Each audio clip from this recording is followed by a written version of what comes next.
ইলমে গাইবের মালিক একমাত্র আল্লাহ তাআলা। ইলমে গাইবের মালিক একমাত্র আল্লাহ তাআলা।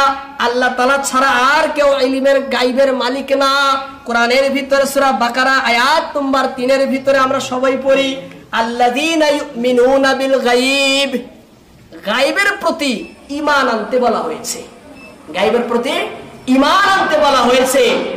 এই গায়ব কি তাহলে আমাদের গায়ব?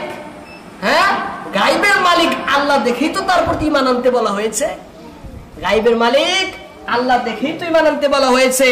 এইভাবেই সূরা আনআমের 59 নম্বর আয়াতের ভিতরে আল্লাহ বলেন, ওয়া ইনদাহু মাফাতিহুল গায়বি লা ইয়ালামুহা ইল্লা হু ওয়া ইয়ালামু মা ফিল বাররি ওয়াল বাহর।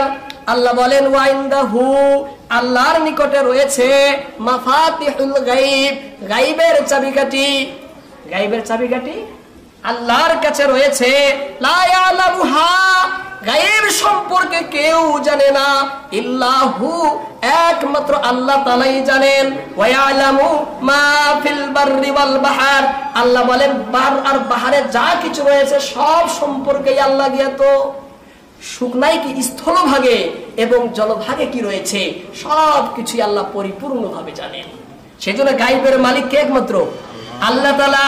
সূরা আনআম আয়াত নম্বর 85 এ আল্লাহ তাআলা বলেন, এ হাবিব, গোটা পৃথিবীর মানুষকে আপনি বলে দেন আমার কাছে কোনো গায়বের খাজানা নেই, গায়বের জ্ঞান আমার কাছে নেই। আল্লাহ আমাকে যা জানান আমি তাই জানি। আল্লাহ আমাকে যা জানান তাই জানি। কথা ক্লিয়ার বুঝবেন। আলিমুল গায়ব একমাত্র আল্লাহ তাআলা। গায়বের মালিক একমাত্র কে? আল্লাহ তাআলা। নবী গায়েব জানে না? নাই, অনেক গায়েব জানে, শত শত গায়েব জানে, অসংখ্য গায়েব জানেন, কিন্তু নবী গায়েবের মালিক না। নবী গায়েবের মালিক না। আল্লাহর নবীকে যা জানাইছেন তাই জানেন। আল্লাহ যা জানাইছেন তাই জানেন। জান্নাত জাহান্নাম গায়েব ছিল, আল্লাহ বলছেন দেখে জানেন। আল্লাহ সম্পর্ক গায়েব ছিল, আল্লাহর মারিফত গায়েব ছিল, আল্লাহ জানাইছেন দেখে জানেন।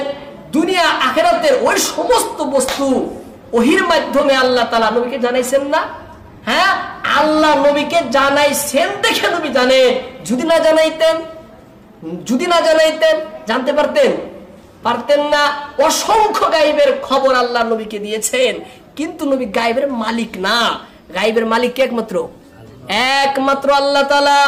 যদি কেউ আল্লাহকে আলিমুল গায়ব না মানে, তাহলে সে আল্লাহর জাতে সিফাতের মধ্যে শিরিক করলো।